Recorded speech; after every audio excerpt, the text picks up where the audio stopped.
Assalamualaikum warahmatullahi wabarakatuh. Kembali bersama dengan saya Agus Rahmat Pawiruljo dalam ASP Channel. Salam cerdas untuk perubahan dan keadilan. Pagi hari ini sebelum saya berangkat ke pengadilan, kebetulan ada sidang perdata ya, berkaitan dengan gugatan dan secara kebetulan kita sebagai penggugat. Hari ini acaranya kebetulan adalah duplik. Ada berita yang menarik meskipun ini sudah kurang lebih 1 minggu yang lalu, tetapi masih menjadi topik hangat untuk didiskusikan ya. Judulnya tegas, alumni Unpad Bandung tolak Ganjar Pranowo. Jadi sebelumnya ada di Jakarta ya beberapa yang mengatasnamakan Unpad itu mendeklarasikan pendukungan terhadap Ganjar Pranowo. Tapi ini ada berita yang lain di mana alumni Unpad Bandung tolak Ganjar Pranowo. Ini menjadi menarik karena ini sudah masuk di dunia akademis ya. Menarik dukungan ya. Kita baca ya, nanti kemudian kita bahas. Bandung KBA merasa keberatan nama institusi pendidikan Universitas Padjadjaran atau Unpad Bandung digiring ke ranah pertarungan politik praktis dengan adanya deklarasi alumni Unpad Balat Ganjar. Puluhan alumni Unpad lainnya menyatakan sikap menolak Ganjar Pranowo sebagai calon presiden 2024. Jadi sebelumnya ada namanya Balat ya. Balat itu teman ya, teman ya. Tapi disebut sini Balat Ganjar. Jadi teman teman pendukung lah kan gitu ya. Di Unpad Balat Ganjar. Alumni Unpad lain tentu berkeberatan dengan dibawanya nama institusi untuk mendukung calon presiden tersebut. Menarik alumni dan atribut Unpad ke ranah pertarungan politik praktis adalah suatu kesembronoan yang dapat merusak nama baik Unpad. Ganjar sendiri dinilai sebagai figur yang rentan kritik, kata Haji Muhammad Rizal Fadilah SH saat membacakan pernyataan sikap di Gedung Kadin Bandung, Jalan Talaga Bodas, Kota Bandung pada Selasa 9 Mei 2023. Ya. Advokat senior kelahiran Bandung, Jawa Barat 64 tahun silam itu kemudian menyebutkan rekam jejak Gubernur Jawa Tengah yang dinilai tidak bersih dari dugaan korupsi terkait kasus EKTP. Kita tahu beberapa tahun yang lalu ketika korupsi EKTP itu sempat disebut bahwa Ganjar Pranowo ya memiliki rekam jejak kaitan dengan korupsi EKTP ini ya. Bahwa Ganjar Pranowo memiliki rekam jejak tidak bersih dari dugaan korupsi.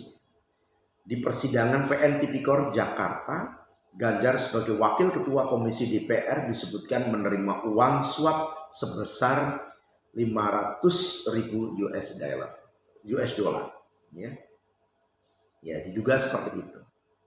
Ya, kita juga tidak tahu ya. Tapi ini bahwa Ganjar Pranowo memiliki rekam jejak tidak bersih dari dugaan korupsi di persidangan PN Tipikor Jakarta. Ganjar sebagai wakil ketua komisi DPR disebutkan menerima uang suap sebesar 500.000 US dollar ucapnya. Sebagaimana dikutip KBN News pada hari Rabu 10 Mei 2023. Dalam pernyataan yang dibacakannya, aktivis yang mengenakan kemeja panjang krem dan celana panjang abu itu juga menyoroti rendahnya moralitas seorang pemimpin yang mengumbar hobi menonton film dewasa di depan publik. Selain itu, ia juga mengkritik memanfaatkan dana zakat untuk membangun rumah kader PDIP. Ya, selain dari Selain dari dugaan adanya sengkarut, dugaan penerimaan gratifikasi atau apapun itu namanya, yang sudah tadi disampaikan juga, ya lagi-lagi memang ini berbicara tentang moralitas, di mana dalam podcast Ganjar Pranowo menyatakan kurang lebihnya apa salahnya misalkan begitu ya menonton film seperti itu ya, film apa itu, film porno atau apa. Nah tentu ini menyangkut tentang moralitas bangsa. Tentu berbicara sebagai seorang pemimpin, ya kita oke lah, kita tidak berbicara tentang sidik, tablik, fatonah, atau sidik amanat tablik faton, oke lah, itu terlalu jauh lah. Tetapi setidaknya calon pemimpin itu harus secara etika, secara moral, ya kan, itu harus ditunjukkan bagaimana sikap moral yang baik, sikap etika yang bisa menjadi cerminan akan membawa arah masyarakat, arah bangsa Indonesia itu kepada sistem moralitas yang lebih baik. Ya. Nah, bahwa Ganjar Pranowo kurang memiliki kepekaan moral sehingga tidak merasa malu untuk mengakui secara terbuka bahwa dirinya hobi menonton film porno. Dalam kaitan keagamaan berani menyalurkan dana umat ISIS dari BAS untuk membangun perumahan kader-kader PDIP, memanfaatkan dana keagamaan untuk kepentingan politik terangnya. Ini memang sempat menjadi sorotan. Ada dua hal. Pertama, posisi Ganjar Pranowo pada saat itu, sebagai gubernur Jawa Tengah, dan juga ya dari Badan Amil Zakat, ya tentu kalau berbicara tentang Badan Amil Zakat ya tidak boleh diseret-seret kepada persoalan-persoalan politik, ya. Ya bisa jadi hal ini bisa kalau kemudian berkilah. Ya ini secara kebetulan bahwa ini adalah masyarakat yang dalam golongan ekonomi lemah misalkan seperti itu. Ya bisa saja, tapi kan secara moralitas orang bisa membaca ketika ternyata bahwa itu adalah kader-kader PDIP misalkan begitu ya. Nah tentu ya masyarakat bisa melihat, bisa menilai, bisa membaca gitu kan. Nah tetapi lagi-lagi kalau berbicara tentang penyaluran ini ya ada dua hal. Yang pertama ya Ganjar Pranowo-nya sendiri, yang kedua juga dari pengurus Badan Amil Zakat. Jadi ini saling berkaitan. Lebih lanjut penulis yang menggunakan kacamata itu lalu menyatakan bahwa capres yang diusung oleh PDIP adalah sosok yang berpotensi menjadi agen oligarki. Dalam kasus Kendeng dan Wadas ibunya, Ganjar secara nyata memihak pemodal dan memarginalkan kepentingan warganya. Ini menurut itu ya. Kebetulan memang dalam hal ini saya tidak tidak mendalami dalam peristiwa Wadas itu. Tetapi yang jelas itu hampir di semua tayangan bagaimana masyarakat Wadas yang sebagai pemilik itu kemudian merasa termarginalkan, itu saja. Ya. Tapi secara detail memang saya belum melihat dalam persoalan dan perkara ini. Bahwa Ganjar Pranowo adalah figur yang potensial menjadi kepanjangan tangan dari kelompok oligarki, baik penguasa maupun pengusaha. Oligarki telah terbukti menjajah bangsa dan menguras kekayaan negara sekaligus memusuhi demokrasi. Bahwa Ganjar Pranowo nyata-nyata lebih memihak pada pemilik modal dengan mengesampingkan kepentingan rakyat. Kasus Wadas adalah bukti pengabaian hak-hak pribumi demi investasi jelasnya. Ya, nanti bisa dalam tayangan berikutnya mungkin saya akan khusus mengulas tentang Wadas agar masih ada korelasi dengan pokok apa yang kita bahas pada hari ini ya. Basis argumentasi yang dibacakan oleh HM Rizal Fadilah semakin tajam saat dijelaskan minimnya prestasi Gubernur Jawa Tengah 2 periode itu, baik dalam penanganan kemiskinan, upah kerja, banjir, dan banyak lagi dalam pernyataan sikap tersebut. Ia juga meragukan bahwa Ganjar dapat mencapai tujuan bernegara dalam statusnya sebagai petugas partai. Ya sebetulnya tidak ada lagi petugas partai ketika seseorang itu sudah menjadi presiden. Berbahaya kalau kemudian dalam mainstream pemikiran presiden itu petugas partai atau kemudian dikendalikan oleh partai politik. Ini tentu tidak dibenarkan. Ya. Itu kalau menurut saya itu hanya istilah, tetapi harus dipisahkan. Ketika seseorang itu menjadi presiden ya dia milik semua masyarakat. Ya, jadi bukan milik partai A, partai B, partai C, atau milik partai yang menugaskan saya begitu. Bahwa ada hubungan, oh iya, hubungan politik iya, tapi jangan kemudian ketundukannya di bawah partai. Ini sesuatu yang salah, baik secara normal maupun juga secara konstitusi. Bahwa Ganjar Pranowo tidak memiliki prestasi yang bagus dalam membangun provinsi, karenanya diragukan pula kemampuan untuk memajukan dan mensejahterakan negeri. Terkesan lebih mengedepankan pencitraan ketimbang karya nyata. Bahwa kecil kemungkinan negara di bawah kepemimpinan Ganjar Pranowo itu dapat memenuhi pencapaian tujuan bernegara sebagaimana diamanatkan Undang-Undang Dasar 45. Dengan status sebagai petugas partai, maka akan terjadi konflik kepentingan yang lebih jauh merusak karakter diri sebagai menegarawan tandasnya. Berikut ini 2 poin penolakan puluhan alumni lintas fakultasnya Angkatan Unpad terhadap Ganjar Pranowo yang dibacakan dalam pernyataan sikap. Nah, atas dasar hal tersebut maka kami alumni Unpad dari berbagai fakultas dan angkatan dengan ini menyatakan, pertama, menolak pihak manapun yang membawa nama Unpad dalam mendukung capres untuk pemilu 2024. Artinya ini juga bukan hanya untuk Pak Ganjar Pranowo, tapi tentu juga Pak Prabowo maupun juga Anies Baswedan.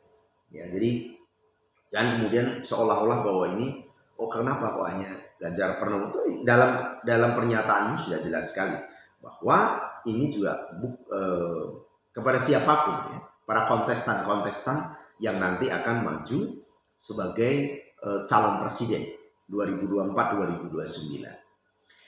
Kedua, menolak dukungan atas kader PDIP Ganjar Pranowo sebagai calon presiden periode 2024-2029. Ini bahkan lebih tegas ini.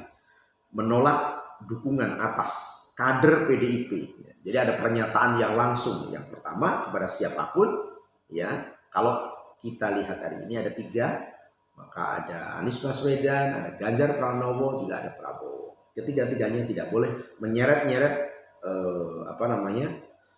sivitas akademika yang mengatasnamakan kampus ya untuk mendukung presiden. Tetapi kemudian lebih fokus di sini, kedua, menolak dukungan atas kader PDIP Ganjar Pranowo sebagai calon presiden periode 2024-2029. Ini lebih jelas ya. Penolakan ini didasarkan pada keyakinan bahwa presiden yang akan datang haruslah figur negarawan yang jujur, bermoral, bereputasi, serta memiliki semangat dan tanggung jawab untuk memajukan bangsa dan negara. Semoga Tuhan Yang Maha Esa meridhoi dan memudahkan perjuangan kita. Bandung, 9 Mei 2023, alumni Unpad, alumni lintas fakultas Angkatan Unpad yang menolak dukungan terhadap Ganjar Pranowo. Ini ada berapa ini? Di sini tertulis sampai 67 ya. Tapi saya tidak akan bacakan, tetapi katakanlah saya mewakili sampai 11 ya, sampai 11 saja ini. Nomor 1 Dr. Insinyur Mehmet Hakim MM Faperta 67. 2 Mehmet Hamdan SH MSc Fakultas Hukum 65. 3 Profesor Dr. Herman Susanto Dr. SPUGK ONG FK 67 Guru Besar Fakultas Kedokteran ya. 4 Profesor Dr. Suganda Priyatna Publistik 62 Guru Besar Fikom. 5 Ito Rifanu SH FH 62. 6 Udin Kuswara SH MH FH Fakultas Hukum 62. Rizal Fadila SH FH 80 Advokat Senior. Setia Dharma Pelawi MIPA Statistik 78 aktivis. Hervan Rifanu SP Faperta 90 aktivis. Ius Rusmana SP Faperta 90 aktivis. Nur Alam SH FH Notariat 87 aktivis perempuan. 12 Akbar Ali MSP Faperta 11. 13 Insinyur Tito Daswar Faperta 78. 14 Insinyur Enjat Yudi Faperta 80. 15 Tahlia Safrudi SEAK FE itu juga Ketua APIP. 16 Dadan RN SEAK FE 69 Penasihat APIP. 17 Profesor Dr. Insinyur H. Ana Rahmana MS Fapet 69 guru besar fakultas apa ini fakultas ya. 18 Profesor Dr. Dudi FK 64 guru besar FK, 19 Profesor Dr. Tatang Bisri FK 68 guru besar FK, 20 Dr. Surahman FK 67 aktivis, 21 Dr. Guntur Alamsan Mars FK 68 aktivis. Ini tidak saya bacakan, hanya sampai di 21 ya. Jadi seperti itu rekan-rekan ASP. Jadi ada penolakan ya, ada penolakan dari lintas jurusan, lintas fakultas yang mereka menyatakan dua hal. Pertama, tidak mau kampus diseret-seret ya untuk kepentingan-kepentingan politik praktis maupun juga dalam kontestasi pencapresan. Tetapi yang kedua, mereka juga menyatakan bahwa dia menolak, tidak mendukung ya terhadap langsung di situ adalah terhadap Ganjar Pranowo. Saya tidak tahu apakah ini imbas dari pernyataan sebelumnya ketika ada pernyataan dukungan yang dilakukan oleh Balat Ganjar Pranowo, ya gitu kan? Dan kemudian apakah ini imbas? Ya kita tidak tahu apakah kemudian di belakang mereka para umum ya secara pribadi ya sah-sah saja. Tetapi kalau kemudian membawa institusi kampus ya, tentu kampus itu harus dihindarkan dari hiruk pikuk politik. Kampus biarkanlah, kampus menelurkan generasi-generasi muda yang nanti akan membangun negeri. Ya, nah, kecuali mahasiswa biarkanlah dia menyuarakan inspirasi karena ya ya kita ingin juga mahasiswa itu mempunyai sikap yang kritis. Oke, semoga ini memberikan pencerahan bagi kita dan kita berharap ke depan pemilu maupun juga pilpres ini bisa berjalan dengan adil. Meskipun ini juga agak meragukan juga apakah bisa adil, tetapi itu adalah harapan kita. Ya, siapapun yang terpilih, kalau itu dengan jujur dan adil, tentu kita bisa menerima. Tetapi kalau kemudian itu ternyata tidak dilakukan dengan jujur, dengan adil, ya tentu ini akan menimbulkan berbagai macam persoalan di belakang. Oke, semoga ini memberikan manfaat bagi kita.